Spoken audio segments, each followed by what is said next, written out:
Oriole, willing to share. You feel good about yourself. Nick Saban always calls it Warren Buffett calls it there's an outer scoreboard and an inner scoreboard. An outer scoreboard is what you project to others. I'm the man. An inner scoreboard is who you really are. And when you see guys who have to tell you they're the man, it tells you they got major insecurity. This is an amazing thing about Steph Curry. Steve Kerr, coach of the Warriors, talked about Steph Curry.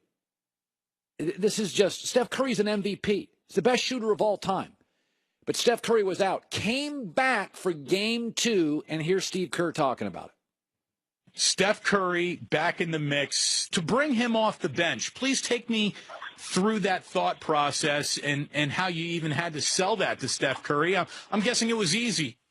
It wasn't hard at all. We had talked about maybe playing him in game 1, and the plan was, hey, let's say 20 minutes off the bench. And so when game 2 came around, he actually brought it up to me. He said, what do you think about, having that same plan, but for this game, because we played so well in game 1 and, the guys are in a good place. So I don't know how many superstars are out there that would actually present that to the coach, but that's who Steph is. Okay, that's amazing that Steph Curry is so secure in who he is. Hey, coach, you guys are rolling. All come off the bench. Now, Westbrook tells you he's the man. Westbrook projects that he's the man. Westbrook's never going to suggest that. Westbrook won't recruit other players. So the player in the NBA, who's the player that actively recruits other players? LeBron and Steph Curry. Secure enough in their game, they'll go out and recruit other star players. They know who they are. LeBron and Steph know who they are. LeBron's the best player in the league. Curry's the best shooter ever. Westbrook, who projects masculinity, I'm the man, I'm not going to recruit anybody, would never consider suggesting I'll just come off the bench. By the way, this is why I love Donovan Mitchell, the young kid, the rookie. This kid's amazing. If you told me today Westbrook or Donovan Mitchell, you think I'm crazy, all things considered. I'd take Donovan Mitchell next 5 years. First of all, he's a bargain right now. Second of all, he can actually shoot. I like my guards that can shoot. Third of all, he's under complete control with fans, media, on the road, in games. This kid's got 9 years of prime left. Westbrook's probably got 2.5 to 3. One's costing me $29 million, one $2.5.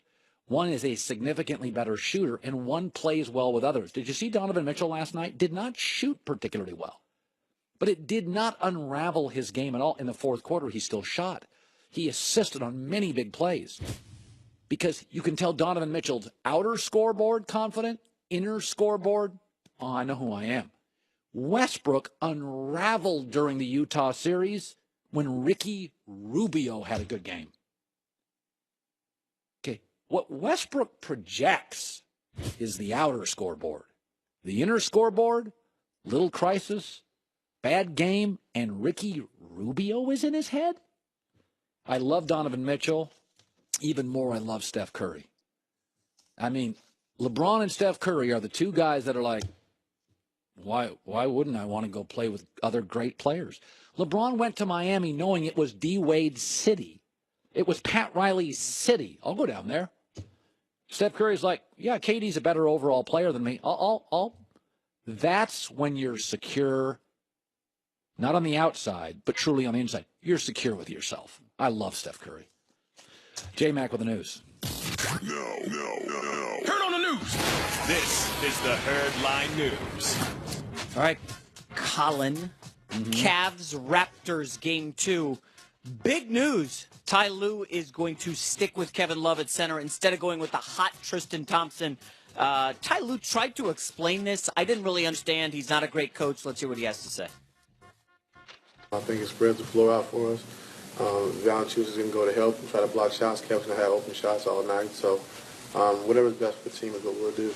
We need Kevin to play the 5 for the spacing, and I think it helps us offensively. And, showing the tape and the film this morning when we showed the guys, their bigs are coming to help. So when JR drives, LeBron drives, and G. Hill drive, their bigs are coming. So we're going to have open shots on the perimeter. We just got to knock them down. I don't think, by the way, I don't think Ty Lue's a bad coach. I actually thought game one he was pretty good. I thought they were good situationally. I thought they spaced the floor well. I thought Kyle Korver, they kept going back to him. But was this the Raptors just playing poorly, or yes, the Cavs? Okay, it was the Raptors melting, which is what they have done versus Cleveland. They're choking dogs. So Kevin Love's shooting 31% in the postseason, and he's sticking with him in the starting lineup.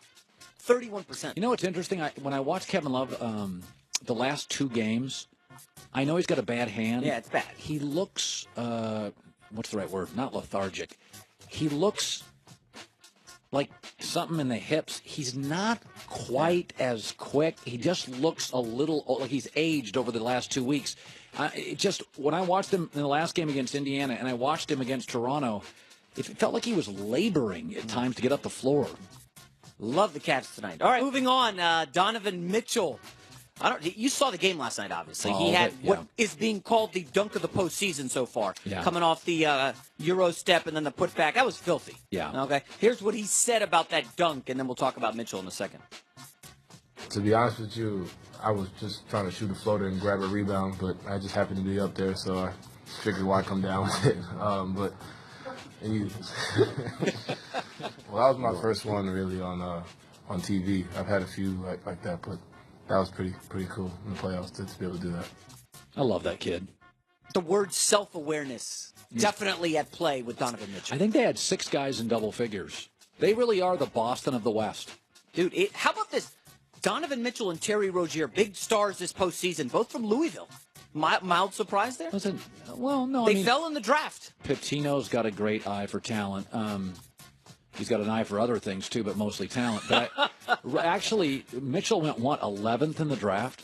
13th, I believe. 13th. After Luke Kennard. Oh, boy. Pistons fans very angry about that. But listen, you said you'd take Mitchell over Westbrook. Has this given any thought to Mitchell versus Ben Simmons as Rookie of the Year? No, Mitchell's done? Listen, Mitchell's great. I think Ben Simmons is a 6'10" point guard. Yeah. And we're going to have another guy that plays like Donovan Mitchell in the next 5 or 6 years. We may go another 15 not having a 6'10" point. Like Magic Johnson couldn't shoot when he came in the league either. Donovan Mitchell's a great player. I just don't think he's going to transform the league. I think Ben Simmons, if he gets a Paul George on the wing, could transform the Eastern Conference. Yeah, all right, let's wrap up in the NBA. So, this Greg Popovich-Kawhi situation's getting ugly. Wow. Your guy, Peter Vesey, I believe he's been on the Herd before. Yeah. Longtime New York sports writer. Yeah. He is saying that a source says Popovich told the staff, keep Kawhi Leonard away from us. He's poisoning, and Leonard's uncle is poisoning his mind against everybody. Wow. When you start saying that stuff... No, Peter Vesey Peter Vesey's reporting all this, and it's like, oh my gosh, how could Kawhi possibly stay in San Antonio and reject that Supermax? I mean, it just doesn't make sense. His uncle is poisoning Kawhi's mind. You can't take that back. You just First of all, Kawhi Leonard's going to read that.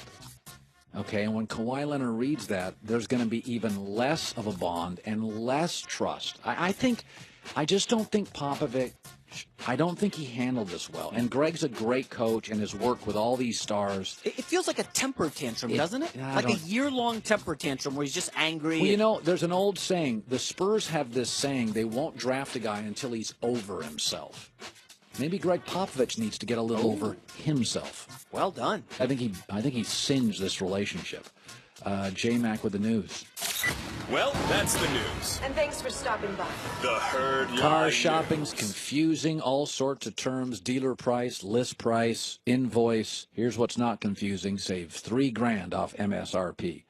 Well, our next guest was an all-time great defensive end. He is a 7-time Pro Bowler, once led the NFL in sacks.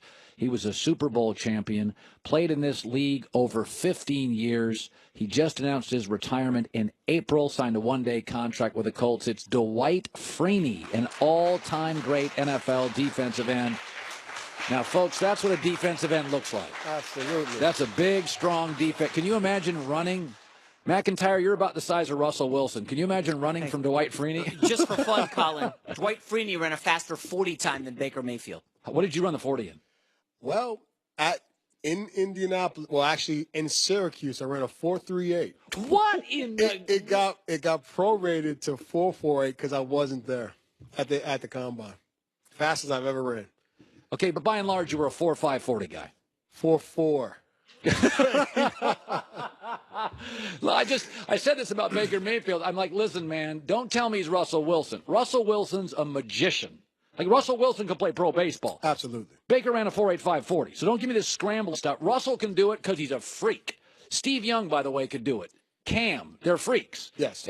God doesn't create lots of those guys. Let me ask you this. You were in a really interesting situation, Dwight. Yeah. You went from Peyton Manning, and then an hour later, Andrew Luck's your quarterback. What was the transition like, especially for you, a veteran player? How did the room change in Indianapolis? Well, it changed. I mean, I think the thing is, we went from having Peyton to a lockout year, okay, where he wasn't there. We had 3 quarterbacks, backup quarterbacks. We had Kerry Collins at the end of his career, so we didn't know who we were going to have. And then we got Andrew, who was your savior the next year. So in the end, it was great to have another guy out there. But the thing is, the system changed. The whole room changed. The whole building changed. We had to hire a new coach, new philosophy. We had Bruce Arians come in as a coordinator, which we had confidence in because he was at Pittsburgh. Right. So we understood what he was capable of doing. It's interesting, though. Was Peyton's offense, because Peyton's real smart, Andrew's a Stanford guy, were their offenses completely different? Or were they very audible-driven, on the fly? They were completely different. I think there's only one Peyton Manning type of offense, and that's Tom Moore, Peyton Manning, check with me system, where they're changing things on the fly. They'll get 2 or 3 plays in, and they'll just go ahead and, and I think that comes with experience. I don't think you can do that as a rookie, and I think it's a completely different system that Andrew had. It wasn't so much of that, and I think that built within time. But like I said, having Tom Moore, and I know Tom Moore, and I think Bruce Arians, Bruce probably learned under Tom, right? But there's only one Tom Moore. So I think it's completely a different system. What is it like? This is an odd question, but you're on the plane with Peyton. You practice with Peyton. You eat with Peyton. He was, next to Brett Favre, he's arguably the most popular quarterback in league history. Second most popular player to probably Brett Favre. What is it like to be in that aura for 10, 12 years? Was it fun? Was it lively? Was it intense? Was it rigid? What was it like? Well, I mean, he's my brother. So it's completely different, my perspective, from most other people's perspective. He's just one of the guys, from my perspective. He was just one of the guys. Was he tough on? He loved you because you were a performer at his level. What was he like to rookies? Well, you know what? He was a great stand-up guy. Honestly, it wasn't a lot of that going on. I think, having Tony Dungy as a head coach, he wanted things a certain way. I think Peyton is a certain type of guy. I think Peyton stick to the offense more than he didn't cross lines where he was trying to tell the defense what to do and what's going on. So he stayed in his lane, which was great. We stayed in our lane, which was great. It was a great mesh of people and people that understood how to be professionals. When you played the Patriots, I mean, Dwight Freeney joining us. Dwight, these were huge games. I mean, this was this was Magic Bird of the NFL. Yeah. They got much bigger ratings than that. Everybody just says a game's a game's a game, but even the regular season Patriot battles, were they different? Absolutely. They were. It was never just a game. And I think obviously over the years of losing and them losing to us and then just the back and forth, I think it just became more and more hyped. I always say it all the time. It was almost like they were in our division. It was the Jacksonville Jaguars, Houston Texans, and the Patriots. And the Patriots, and they were in our division. We played them twice a year.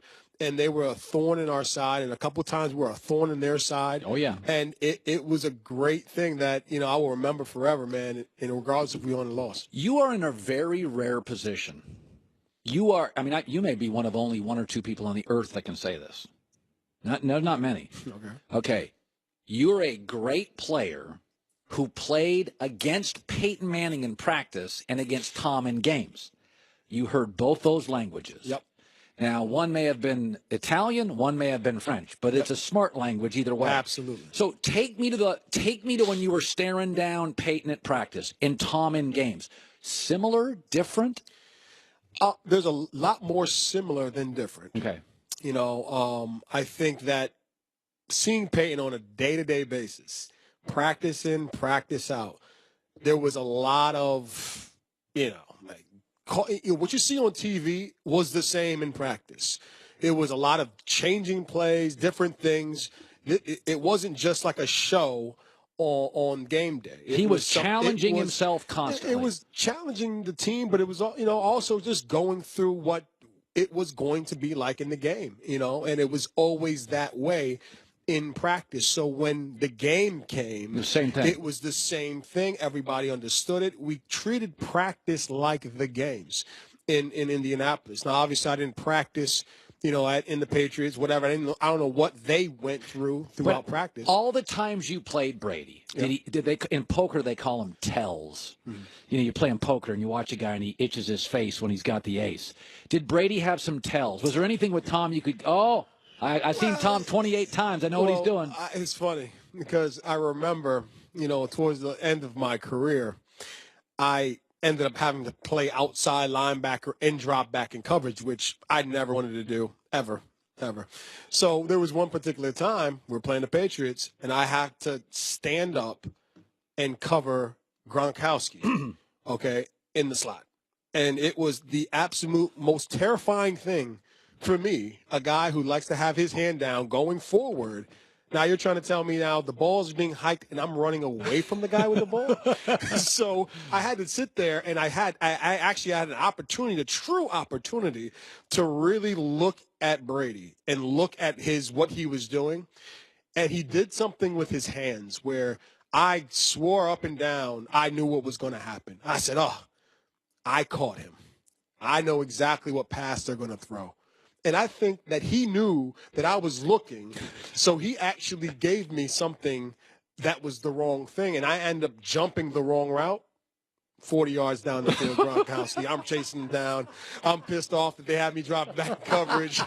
So I think I might have got subbed after the next play. It was disastrous, but he's one of those guys that also does the same type of things. All right, Dwight Freeney, 7-time Pro Bowler, has led the NFL in sacks, Super Bowl ring, just announced his retirement. Somebody told me that you think quarterbacks tend to be a tad overvalued, which is interesting because you played with a legend. Then when you didn't have one, you were awful, and then you got luck back and you were good again. So you've seen the value of a quarterback. Do you think Cleveland? I mean, I don't think Baker Mayfield's the best player in college football, regardless of the position. I think Bradley Chubb was probably the best player. Do you think we've overvalued quarterback? I think they are. I think the quarterback position, and I honestly believe this, that they get too much credit when we win games or when whoever wins games, and they get too much blame when you lose games. All right, there's no other position on the field that needs more people to help them be successful than the quarterback position. Okay, you have to have an offensive line who blocks for you. You have to have receivers that get open, that catch the ball. You have to have the right play call coming in from the sideline. Okay, so you have all those things working together in your favor. Now, if you have those things and you have a great guy behind you, then yes, sky is the limit. But if you are missing one or two of those pieces, all right, you can have a quote-unquote great player but never know it because he doesn't have time to throw the ball. He doesn't have someone to throw to that is open, or he doesn't get the right play calls coming in to make him succeed and doesn't put him in the position to succeed.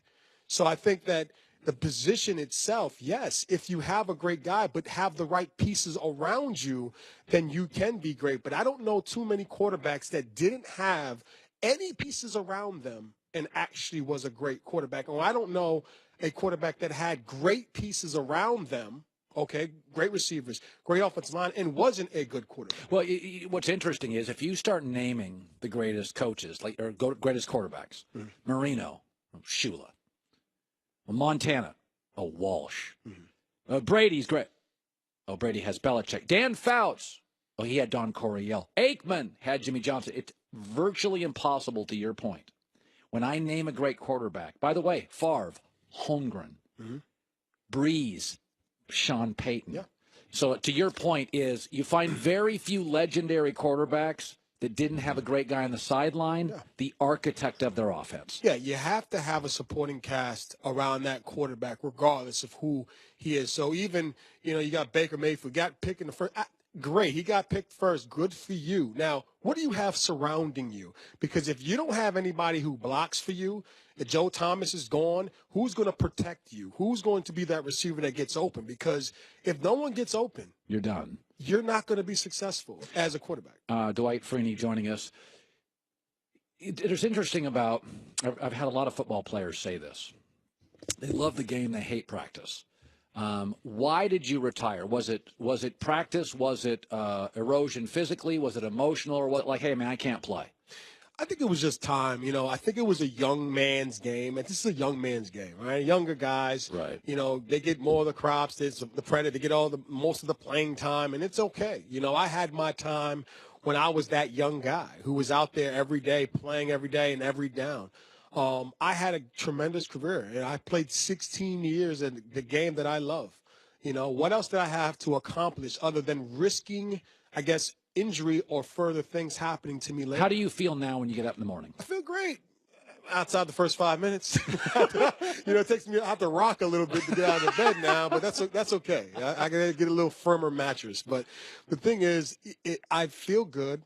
I think my head is on straight right now, so I feel great. So why keep risking? You went to Bloomfield, Connecticut. That was 5 minutes from where I lived in West Hartford. Yeah. NFL superstars don't come out of Bloomfield, Connecticut. You're not the biggest, okay? What made you great?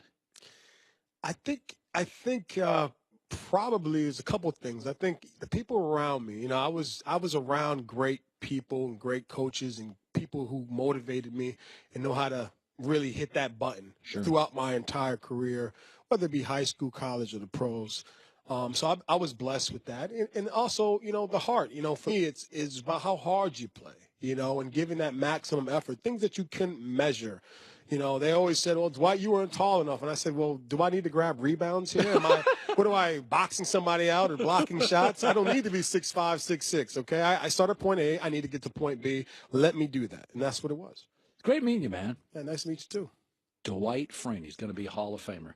Hey, coming up next, an interesting development with a really great NBA player who could be leaving. Mother's Day is right around the corner, which means step on it, guys. Mom, grandma, wife, sister, aunt, for $19.99 plus shipping and handling. This week only, you double the berries for just $10 more. Order Sherry's Berries. Fresh, juicy, huge strawberries dipped in dark, white milk chocolate, and topped with all sorts of goodies. Mom has been there through the teenage years, the diaper years. You're probably 40, and she's still there, getting it done. Mother's Day is May 13th. Go to berries.com, code HERD, BERRIES.com, code HERD. It's only $19.99. Plus some shipping and handling. Sherry's Berries, beautiful box as well. Freshly dipped strawberries. Sherry's Berries, berries.com, code HERD. It's Ace's biggest grill event of the year. The best time to buy